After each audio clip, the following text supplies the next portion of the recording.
Friend, नमस्कार, good afternoon. तर चला दुपारचे वाजले दुपारचे वाजले 2.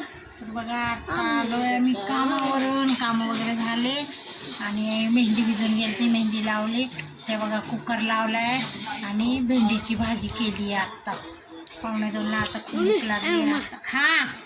नाही बघा आमची तनिष्का म्हणते रिमोट मोबाईलचा लॉक उघडून दे. आता तिला मोबाईल उघडून देत नाही.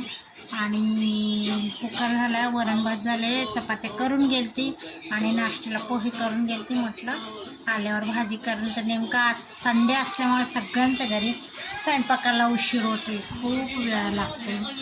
तर आणि प्लस त्यात काय झालं, हे मला घ्यायला आले नाही, ह्यांनी पण गाडी काढली होती. हिमांशू आवाज कमी होतो का नाही? व्हिडिओ बनवते आणि त्याचा टी व्हीचा आवाज वाढवून ठेवतो. सतत टी व्ही बघत राहतो आणि 56 वेळा पिक्चर पाहिलेले असतात तरी म्हणतात पिक्चर पाहिलेच नाही आहे. लई डोक्याला त्रास देतं हिमांशू घरी राहिलं की. तर पिक्चर पाहतोय आणि आपण काही काम म्हटलं की मी नाही करत, हिला सांग आणि तिला सांग. तर बघा आता एक काम करून ठेवतात, खाऊन पिऊन घेतात, थोडाफार नाश्ता पाणी आणि हे 4 फरशीचे तुकडे पुसून ठेवायचे. हाय ना रे, आता का आपण काय बोलतो इंटरेस्टच नाही आहे त्याचं. सगळं पिक्चरमध्ये ते इडियट पिक्चर लागला, 3 इडियट तो बघतोय. आणि इथे तनुचे पप्पा पण बघताय आणि म्हटलं बाहेर जायचं होतं.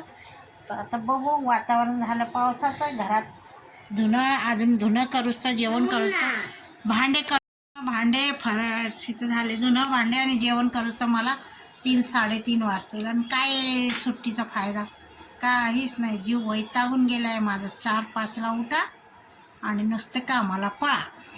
काय करायचं, लाईफ कशी एन्जॉय करायची, काय करायचं. जाऊ द्या, आता कामं पडले. आता काय करणार आहे, मी जेवण करणार आहे आणि कपडे भिजवणार आहे आणि मग त्याच्या पुढे धुणार आहे आणि मग बघणार आहे. आज बाहेर पण जायचे, म्हटलं थोडीशी शॉपिंग करायची, कपडे वगैरे आणा, मला पण गाऊन वगैरे आणायचे. तर चला तर मित्रांनो, बस आता जेवायला बसतोय. भूक लागली आहे मला पण, तर या जेवायला.